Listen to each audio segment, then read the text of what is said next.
দ্রুত গ্রেপ্তার এবং শাস্তির দাবিতে এবং পাঠ্যপুস্তকে যে জুলাই গণঅভ্যুত্থানে গ্রাফিটি, সেই গ্রাফিটি আবারও পুনরায় পুনর্বহালের দাবিতে এবং আদিবাসী হিসেবে সাংবিধানিক স্বীকৃতির দাবিতে আজকের এই সমাবেশে উপস্থিত সকলকে সংক্ষিপ্ত আদিবাসী ছাত্র জনতার পক্ষ থেকে সংগ্রামী শুভেচ্ছা এবং রক্তিম অভিনন্দন জানাচ্ছি। বন্ধুরা আমার, তারা আমাদেরকে মেরে রক্তাক্ত করে বাংলাদেশ থেকে বিতাড়িত করতে চায়। তারাই দেখলাম গতকাল রাতে আমাদের এই সন্ত্রাস বিরোধী রাজু ভাস্কর্যে যে লেখা যে আদিবাসীদেরকে সাংবিধানিক স্বীকৃতি দিতে হবে, সেই লেখাটাও তারা মুছে ফেলতে চায়। আপনারা রং দিয়ে লেখা মুছে দিতে পারেন, কিন্তু আদিবাসীদের রক্তে দিয়ে লেখা আদিবাসী লেখাটা আপনারা জীবনে মুছতে পারবেন না।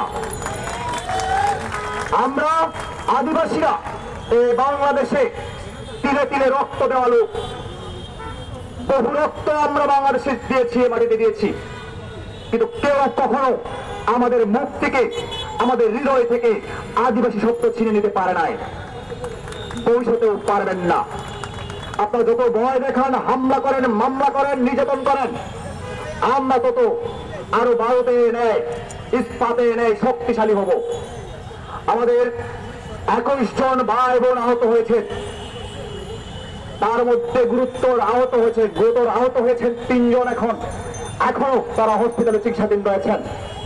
আজকে যখন এই সমাবেশ চলছিল, ঠিক তখন আমাদের এক ভাইয়ের, যিনি রূপায়া শ্রেষ্ঠ পঞ্চঙ্গাকে বাঁচাতে গিয়ে 2টা হাত বিসর্জন দিয়েছেন এবং তার মস্তিষ্কে এবং সারা দেহে নির্যাতনের শিকার হয়েছেন, তার অপারেশন চলছিল। বন্ধুরা আমার, যার নেতৃত্বে সেদিন আক্রমণ হয়েছে, সে এখনো বহাল তবিয়ত বিভিন্ন মিডিয়ায় টকশো করে চলেছে, কিন্তু বাংলাদেশের পুলিশ প্রশাসন, বাংলাদেশ নামক রাষ্ট্র এবং সরকার তারা এখনো তাকে গ্রেপ্তার করতে পারছেন না। তার কি এমন শক্তি রয়েছে যে বাংলাদেশ সরকার তাকে ভয় পায়, তাকে গ্রেপ্তার করতে? আজকের এই সমাবেশ থেকে এই সরকারকে আমরা ধিক্কার জানাই, নিন্দা জানাই। মনে রাখতে হবে, আমরা বাংলাদেশকে বৈচিত্র্য দিয়েছি। বাংলাদেশ বহু জাতি, বহু ভাষা, বহু সংস্কৃতির দেশ, বহু ধর্মের দেশ। সুতরাং এই বৈচিত্র্যকে যারা নষ্ট করতে চায়, তারাই বিচ্ছিন্নতাবাদী, তারাই সন্ত্রাসী। সুতরাং আমাদেরকে বিচ্ছিন্নতাবাদী তকমা দিয়ে, আমাদেরকে সন্ত্রাসী তকমা দিয়ে আপনারা আমাদেরকে বাংলাদেশ থেকে বিতাড়িত করতে পারবেন না। কারণ এই বাংলাদেশে আমরা ভূমিপুত্র, আমরা ভূমি। সুতরাং আমরা বাংলাদেশকে গ্রহণ করি, কারণ এই দেশটা আমাদের সকলের। আমরা পাহাড়কে সুরক্ষিত করি, আমরা নদীকে সম্মান করি, শ্রদ্ধা করি, সুরক্ষিত করি, বন পরিবেশ প্রত্যেকটিকে আমরা সুরক্ষিত করি। সুতরাং আমাদেরকে ধ্বংস করতে চাইলে এই পৃথিবীর ঐতিহ্য, বন, নদী, পাহাড় সব ধ্বংস হয়ে যাবে। সুতরাং যারা আমরা, যারা বন পূজারী, পাহাড় পূজারী এবং নদী পূজারী, আমাদেরকে বাংলাদেশে খুবই প্রয়োজন মনে করি। সারা বিশ্বে যখন আদিবাসীদের উপর সম্মান শ্রদ্ধা বাড়ছে, তার উল্টো পথে বাংলাদেশ হাঁটছে। সেরকম বাংলাদেশ আমরা চাইনি। 24-এর অভ্যুত্থানে আমরা দেখেছিলাম, আমরা নিজেরা আন্দোলন সংগ্রামে নেমেছিলাম যে একটা আশা আকাঙ্ক্ষা নিয়ে, যে এইবার বুঝি আমরা বাংলাদেশ থেকে যে আমাদেরকে বৈষম্য করা হয়েছিল, এই বৈষম্যটা দূর হবে। কিন্তু আমরা দেখলাম সে বৈষম্য দূর হয় নাই, বরঞ্চ আমরা কি দেখতে পেলাম, একটা গ্রাফিটি যে জুলাই গণঅভ্যুত্থানে ছিল, যেটা আন্দোলনকারীরা স্বতঃস্ফূর্তভাবে জনপ্রিয় একটা গ্রাফিটি ছিল, সেটাকে পাঠ্যপুস্তকের পিছনে প্রচ্ছদ করা হয়েছিল। তাতেও ওই বিপুল সংগঠনের অ্যালার্জি হয়ে গেছেন। আদিবাসী শব্দের জন্য এত তাদের ভয়, কিসের জন্য তাদের ভয় পায় সেটা তারা বলুক। তারা বলে নাকি পার্বত্য চট্টগ্রাম বিচ্ছিন্ন হয়ে যাবে। আমি তো পার্বত্য চট্টগ্রামের লোক না, আমি সমতলের লোক, আমি সমতলের গাঢ় আদিবাসী।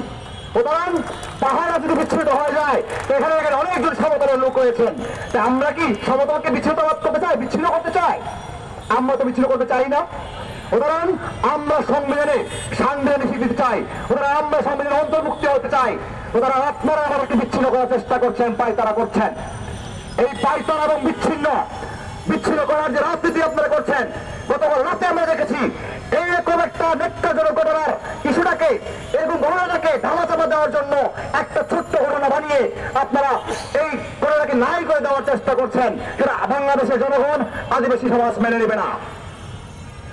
বন্ধুরা আমার, আমাদের দিল্লি যে পাহাড় সম রূপ বিক্ষোভ জন্মেছে, যে রক্তকরণ হয়েছিল, সেই রক্তকরণ এই সরকার হয়তো নিভাতে পারবেন না।